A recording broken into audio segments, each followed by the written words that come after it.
Assalamualaikum warahmatullahi wabarakatuh. Halo siswa kelas 6. Bagaimana kabar kalian minggu ini? Semoga semuanya tetap sehat selalu.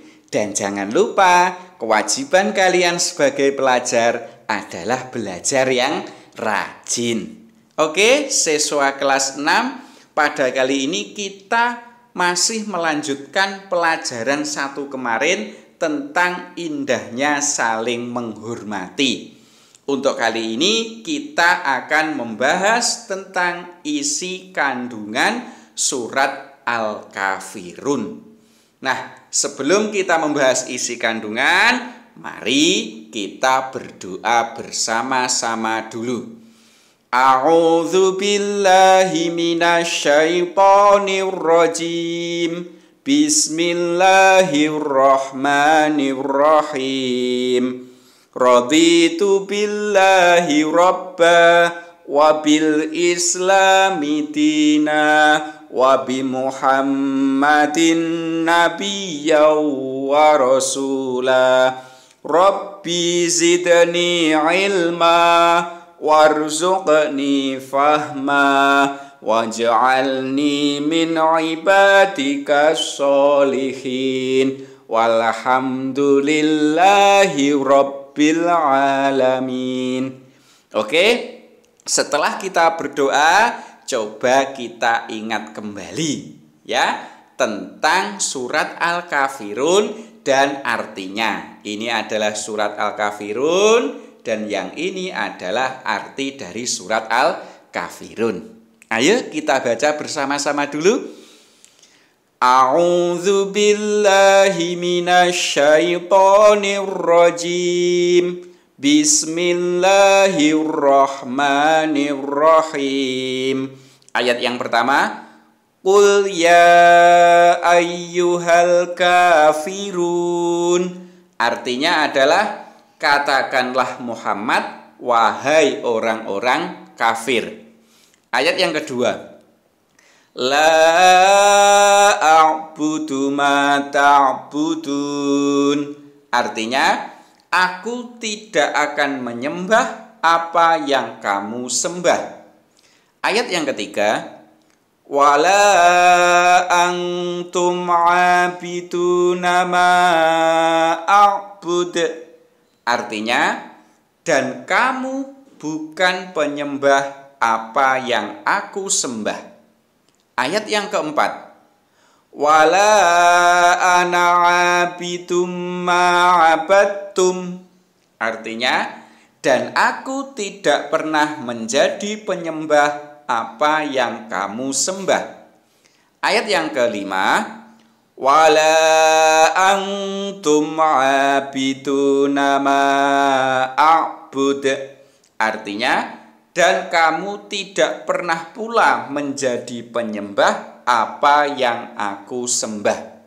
Ayat yang terakhir, Lakum dinukum waliyadin. Artinya, untukmu agamamu dan untukku agamaku. Shadaqallahul azim. Masih ingat kan?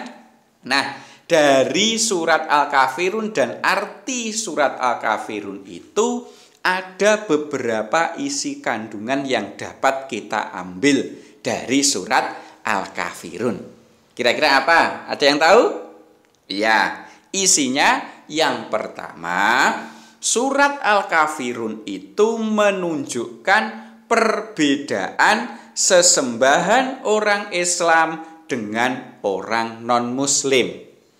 Jadi, isi kandungan yang pertama menunjukkan bahwa apa-apa yang disembah oleh orang Islam dengan orang non-Muslim itu berbeda.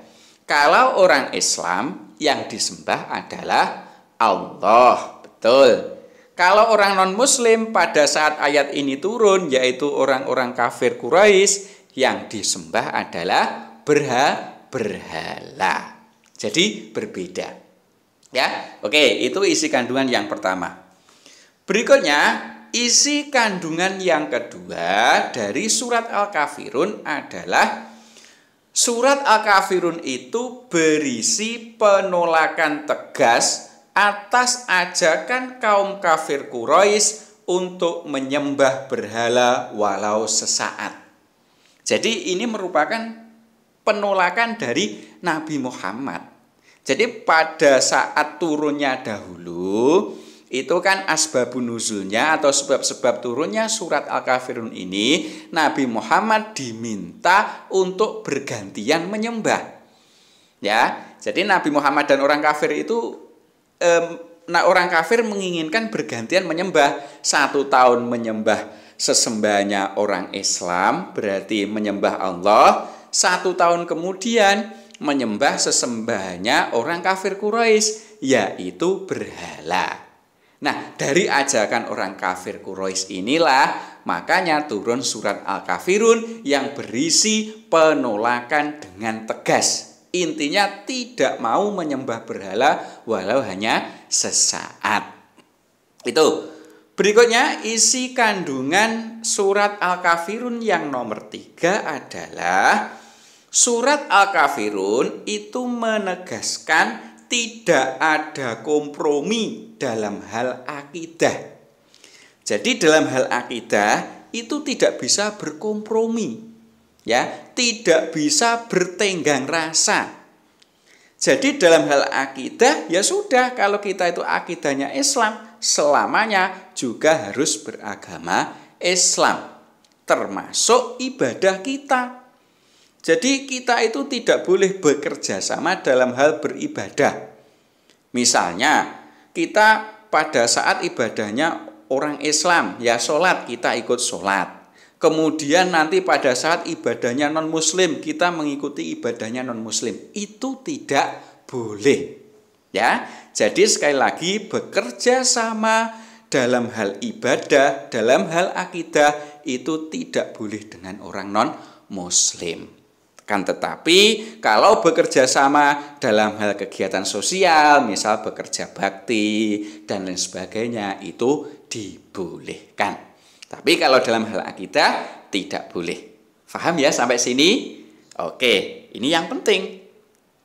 Berikutnya, isi kandungan surat Al-Kafirun yang nomor 4 adalah surat Al-Kafirun itu berisi ajakan untuk bertoleransi, tidak memaksa orang lain dalam beribadah. Nah, ini juga penting sekali terkait dengan toleransi. Jadi kalau tadi itu tidak ada bekerja sama dalam ibadah, akan tetapi kita harus bertoleransi.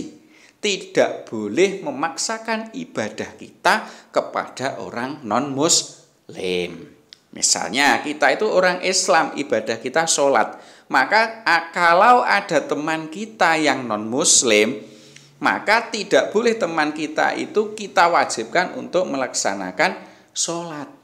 Karena apa? Yaitu tadi kita harus bertoleransi, menghargai ibadahnya orang yang non-muslim, tidak boleh memaksakan kehendak kita. Kalau orang non-muslim kita minta untuk sholat, berarti kita memaksakan kehendak kita, dan itu tidak boleh. Jadi kita harus saling menghargai. Orang Islam ya beribadah sesuai tata aturan ibadahnya orang Islam. Orang non-muslim ya beribadah sesuai dengan tata aturan ibadahnya orang non-muslim. Jadi harus saling menghormati, tidak boleh saling mengolok-mengolok, atau tidak boleh juga memaksakan kehendak.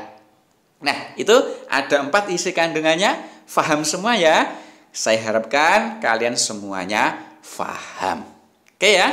Sementara itu, mari kita tutup pelajaran hari ini dengan membaca doa bersama-sama. A'udzu billahi minasyaitonir rajim. Bismillahirrahmanirrahim.